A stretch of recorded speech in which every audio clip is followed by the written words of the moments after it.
Hey everybody, so this is our new faux rock patio extension here. I'm going to be doing a video today on how do you make these rocks and just kind of an overview of that and a materials list and just a overall how-to. So just a little disclaimer here before I start.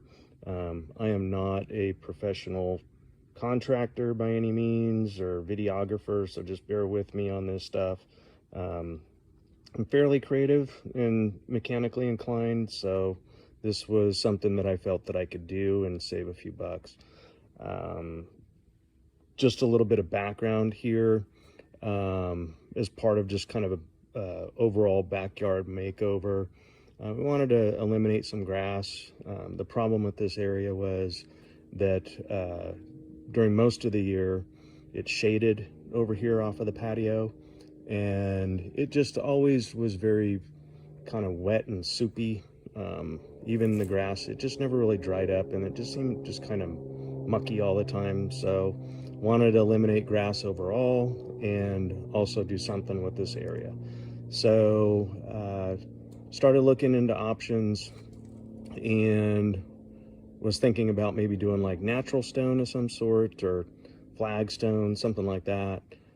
Started looking at natural stone, and for the amount of this area, it was going to be anywhere from $1,500 to $2,500, depending on the type of stone we wanted and all of that. And then I just kind of started looking into, what can I do myself? Maybe save a little bit of money. So I've seen these, kind of homemade rocks, or people do them kind of like how they do swimming pools and things like that. So I started just kind of checking that out and seeing, what I could do. And here's what I ended up with. So anyways, I'm going to go through to start just kind of a materials list. You can do this very cheaply. The materials total, I was into this for under $400. So that, significant savings. And if I would have had a contractor price this out, I'm sure it would have been, several $1,000s to do this compared to what I did it for. So let's go over here and check out kind of the items you're going to need to do this job.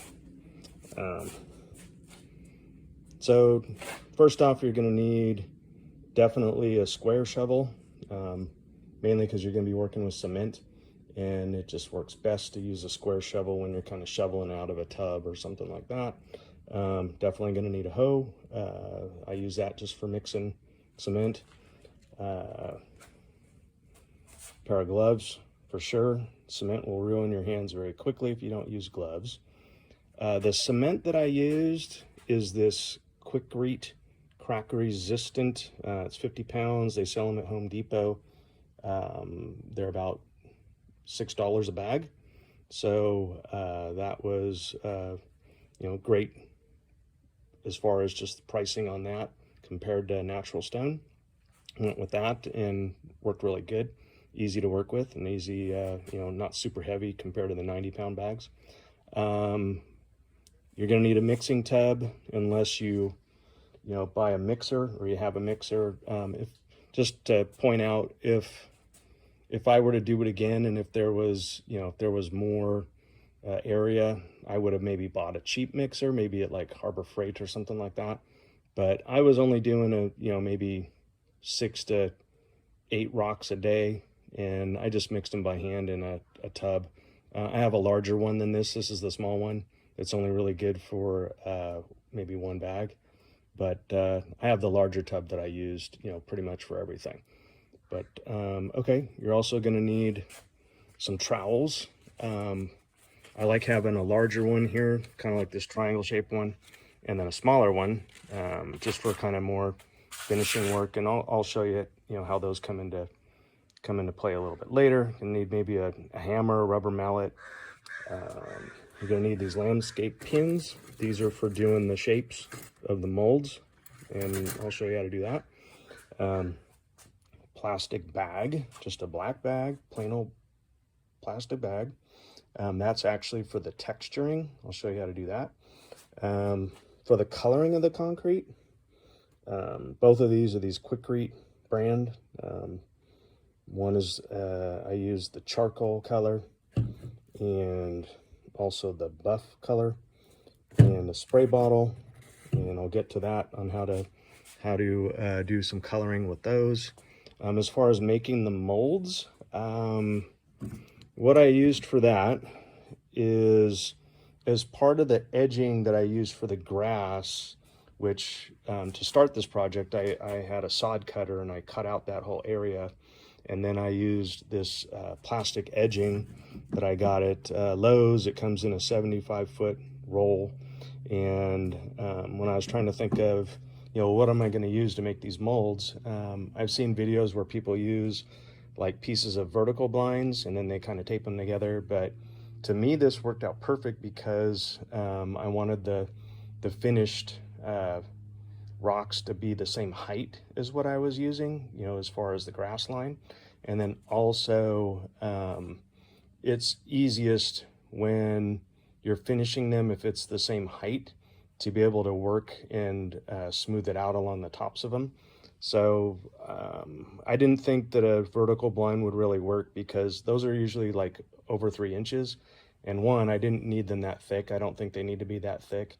But also, the total height of these is about 2 inches as far as the grass line. So, anyways, I went with the same stuff. And then the way that you form them, I used 3 different sizes. I just created like a medium, small, medium, and large, and just cut it, I don't know, maybe like this one's maybe a 2.5-foot piece or something.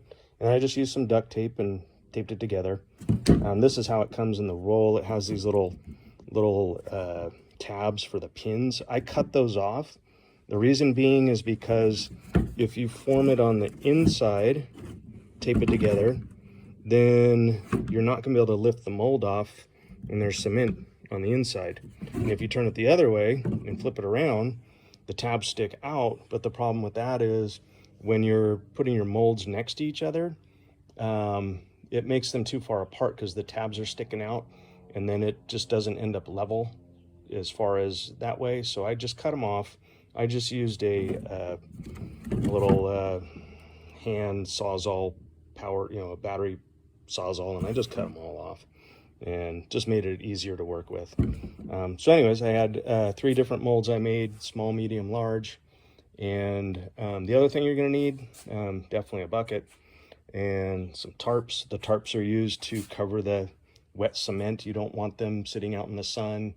It helps to slow down the drying process so that they don't crack. And, you just kind of cover them up and maybe spray them off maybe a couple times a day. And I did that for a few days and just left them covered. And, if you got a wheelbarrow, it'd be nice to have that. That's optional, but it's just nice when you're trying to wheel that stuff from the car, or whatever, the bags, stuff's pretty heavy. And then lastly, we've got these pebbles that I got at Lowe's. These are used for filling in the gaps between the rocks when you're all done. I mean, you can use other stuff. I just went with these because we kind of have these same pebbles in different areas throughout the yard. So, and they look pretty nice. They don't look the same as like the regular pea gravel. They're kind of rounded and they look a little nicer.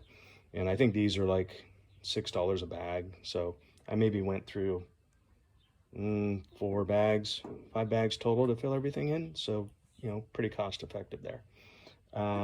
Next, I'm going to get to the forming here. So what I'm going to do is kind of stop the video. It may look a little choppy when I come back, but then I'm going to get into the forming and explain how that works and how you form the molds, in the area that you want, and then the mixing, and then kind of the filling and all of that. So more to come. Okay, so next up, I'm going to talk about the forming of the molds and how you kind of shape them.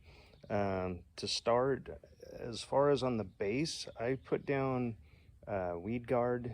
You don't have to, that's kind of optional, but just I figured, just so no weeds grow up between the cracks and stuff like that. It can't hurt it. And the cement can go right over it. It's just gonna form to it anyway, so it really doesn't matter. So I'm gonna jump down here and kind of show you how you form them up. So, and that's where these pins come into play. So what you do, and you can just make any shape you want. Doesn't really matter. This is just random. I just cleared an area out of here just for demonstration. I made all the rocks in place. I did not move them or pick them up afterwards. I just kind of did them right where they were going to be, formed them up, and just kind of created random shapes as I went. So what you do is you just shove one of these pins into the ground and just kind of do it on the outside edge there. And depending on how hard the ground is, you know, you may need to use a rubber mallet or whatever to put the pins in. But then you just kind of, you know, doesn't really matter. Once you kind of get a couple in place, you can see where you can bend this and just kind of create a shape. Doesn't matter, you know, whatever you like. I started, as I went along, I got a little better with making them kind of more random looking and just kind of natural, you know, whatever you want to do. So you just kind of, you know, and as you start getting more of them together, you start to see how they'll kind of fit together naturally and all of that. So, you know, you just kind of make something here. Doesn't matter. And then do another one here. You know, kind of looks like a rock, you know, whatever. But you got to put enough pins in so that when you put the cement in, they don't move. So I usually do, you know, just enough. You can kind of tell if it's gonna stay. And so that's, you know, you just kind of feel it. You'll get a feel for how tight it needs to be or how sturdy, and it'll hold the cement in. So that's enough for that. That one's ready to go. So next, I'm gonna mix up some cement, kind of show you how that works as far as the cement work and kind of the initial coloring, and we'll just go from there. So I'll be right back. Okay, so for the sake of time and not boring the audience to death, you know, you don't have to watch me mixing this stuff, but I pre-mixed some cement here just so you can kind of see the consistency. You don't want it too watery, you know, you don't want it all pooled up with water, but you don't want it too dry either. So as you can kind of see me working it back and forth, you know, about like that. I mean, kind of think of thick peanut butter, you know, but you can still work with it. And if you've ever worked with cement before, you know that it as you get it close to the right consistency, if you add a little bit of water, it kind of gets past that point and then it becomes really soupy. So just, you know, you'll get used to how to make it, but that's the consistency I like. So next we're gonna dump it in the mold and do a little work with it, shaping it and doing all that. So more to come, hold on. Okay, so just for the sake of time again, I shoveled the cement into the mold, and I'm going to show you how I kind of finish it off here.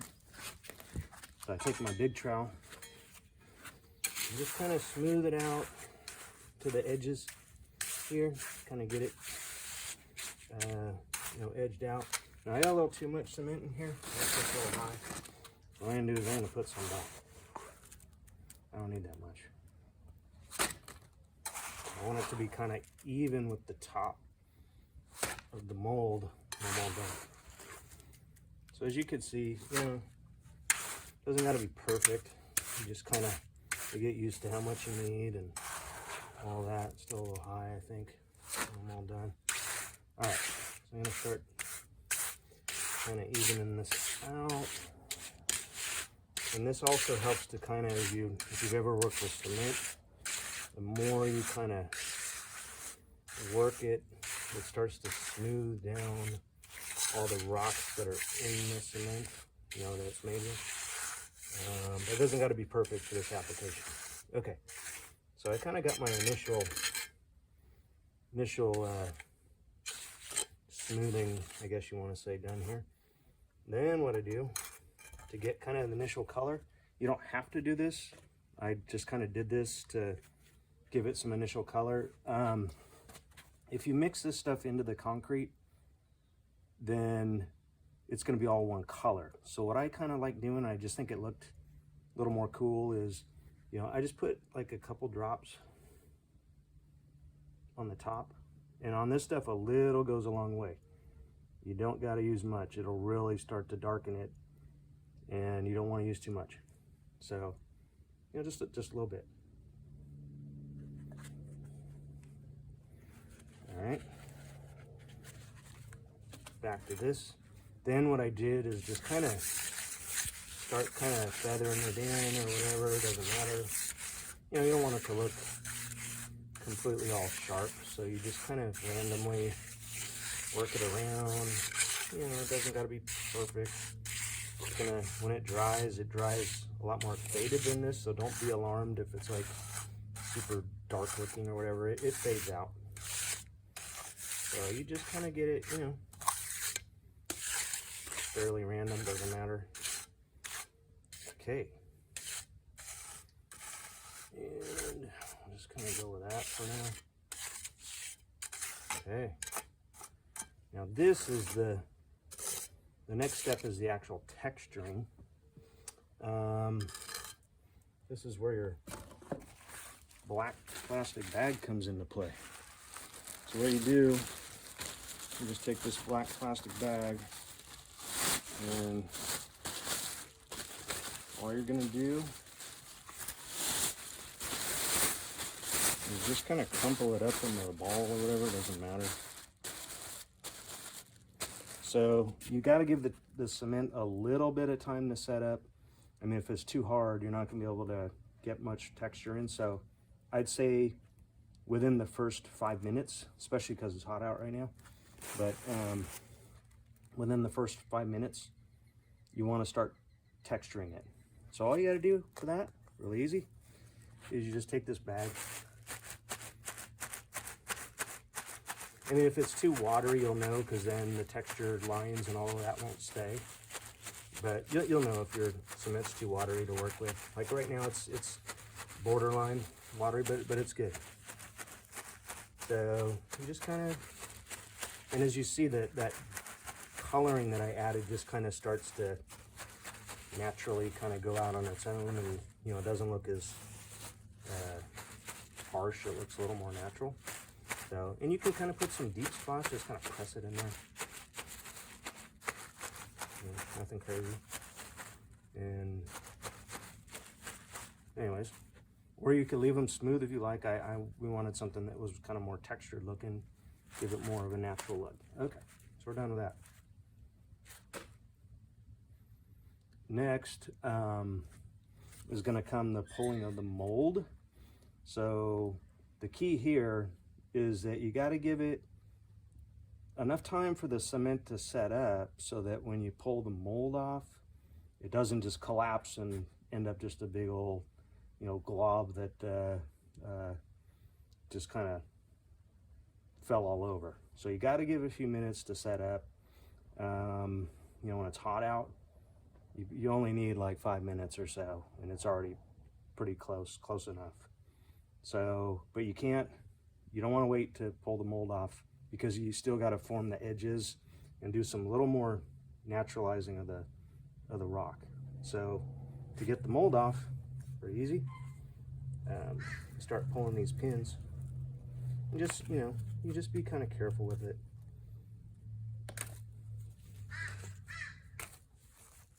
Mold's not going to go anywhere.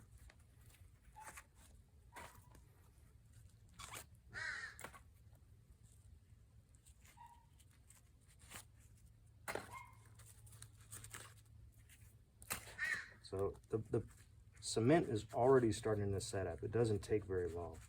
So just gingerly, you know, you got to give it a little time to set up. Maybe I'll wait another minute or so here. But you just kind of gingerly kind of lift it up. Give a little, you know, tug, or else you'll mess it up.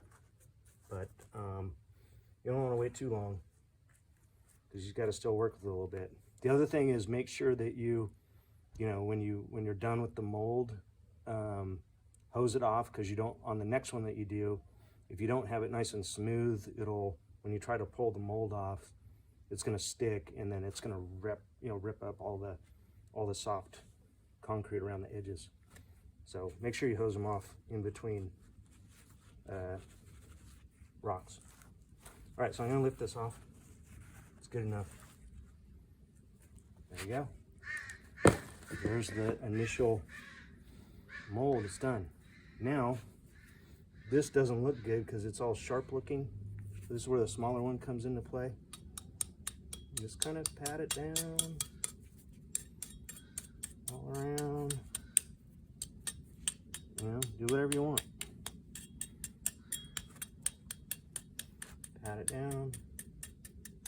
And then for me, like initially, what I changed is it looks kind of, you know, manufactured looking. It's too round. So what I would do is, you know, while it's still a while it's still workable, you can kind of like push in the edges here and there, just randomly, you know, do stuff to it, make it look a little more jagged looking. You know, whatever. Doesn't, if you want it to, I mean, unless you just want it to look round and whatever, you can do that. But if you want it to look a little more natural, like, you know, that you just didn't buy it off the shelf, you know, kind of do stuff like that. I'm just gonna.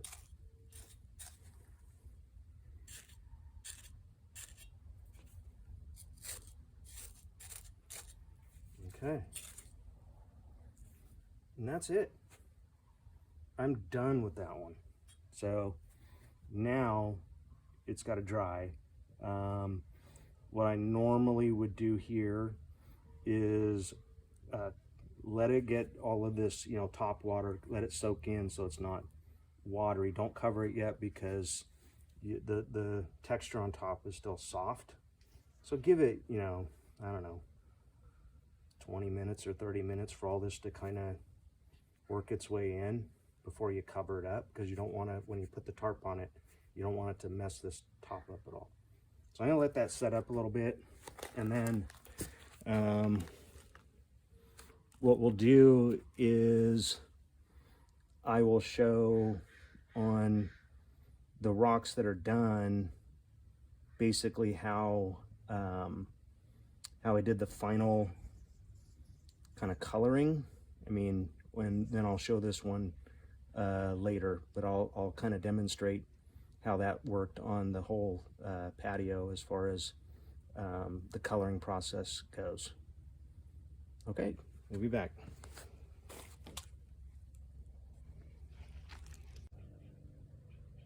Okay, it's been about 30 minutes. As you can see, the water has soaked into the concrete. It's, you know, pretty solid on top. So what I'm gonna do now is just pretend I'm just kind of covering up all my work with the tarp, and cover it up.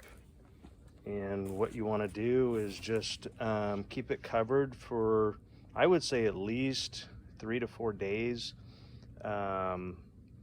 so that you know, keep it wet. You can kind of pull it off and you know, hose them down a little bit. But the key is concrete needs to cure slowly. The slower the better, so that it doesn't crack.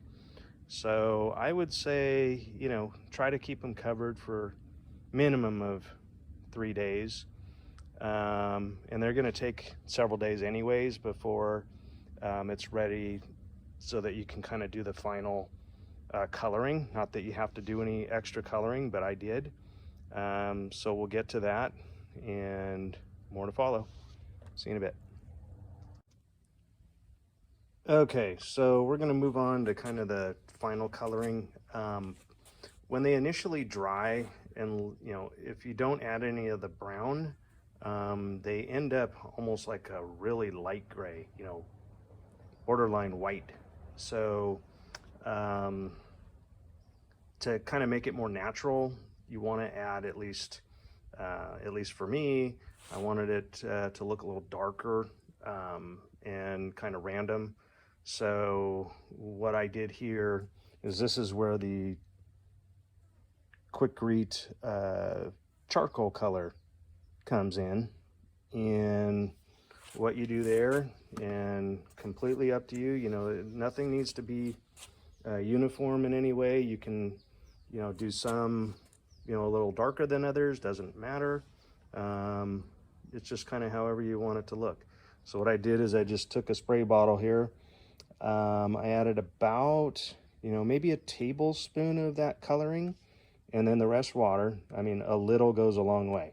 So we're just going to pretend here that our test rock was done, and I'm ready to final color it. I'm just going to use this one of the rocks that's already in place. You know, I don't mind. I can, you know, it can be a little darker. I wouldn't mind it a little darker anyways. So what I'm going to do here is, and just, I'm using the newspaper just because the pebbles are already in place and I don't want to stain those. I mean, I colored all of them before I put the pebbles in. So I'm just using this to kind of block it. But anyways, so all you do is you take your spray bottle here, spray, and that's it. And it will dry and kind of fade in, and it gives it, you know, it's where you have the texture, it gives it some like deeper color there and just kind of more random. And you know, you can kind of do that on different ones. You know, add, you know, the more you kind of spray on it, the darker it'll be. After I let it dry, just as a little test, I hosed them off, and the color didn't come out. So because concrete, you know, it's really porous. So if it does fade or whatever, just, you know, hit it again. It took me 5 minutes to do the entire, you know, this whole entire section. So it doesn't take long. If you don't like the colors, they got a bunch of different colors. So, you know, you can shoot them with a different color or whatever. You know, if you next season you want something a little different, just hit it with a different color. But anyways, it really easy to do, to kind of make, you know, kind of make them look a little more natural with coloring. And that's it. That's, you know, it's 100% done now. The last step would be to fill in kind of the cracks with the pebbles. You know, I'm going to see how that goes. All I did is I just kind of, you know, filled them in and just used a broom so that they're not, you know, right on the top, so you're not like kicking on them and knocking them all out. I'll see how that goes. I know some people do like a kind of a thin set cement in between all of them, you know, almost like a flagstone patio that way. Maybe go that route someday. I didn't want it as permanent as that. So I'm just going to see how these rocks go. And I've used these throughout the yard in different areas, so they match up really good. But that's pretty much it. I would say overall, you know, ability-wise, I've done many projects around the home. I would say this is kind of maybe like a medium skill level, maybe, you know, easy to medium, not too hard. The worst part of it, I guess, would be the physical part, you know, the mixing of the cement. And, you know, for me, I would only go to Home Depot and get like 6 bags because I didn't want to overload my car. So the back and forth and lugging, you know, cement and all of that. But the worst of it, I would say, is the, you know, the mixing of it just becomes tiring. So if I were to do it again, and if it was a bigger space, I might get a mixer. But I was only doing, you know, maybe like 6 rocks a day maximum, maybe like 9. And for that, I could do, you know, that by hand, and it wasn't too bad. But, you know, it took me 4 or 5 weekends to do it all.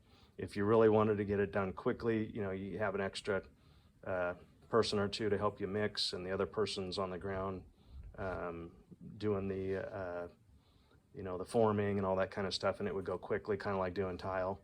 But for me, I wasn't really in a hurry, so I wasn't gonna, you know, I didn't feel the need to buy a mixer. I just did it all by hand, and it worked out fine. So, okay, well, that's pretty much it. If you have any questions, let me know. Good luck with your project, and just know, it's not hard. Just takes a little bit of a learning curve. It's not difficult, but you could definitely save some money doing this. And I wish you luck. Bye for now.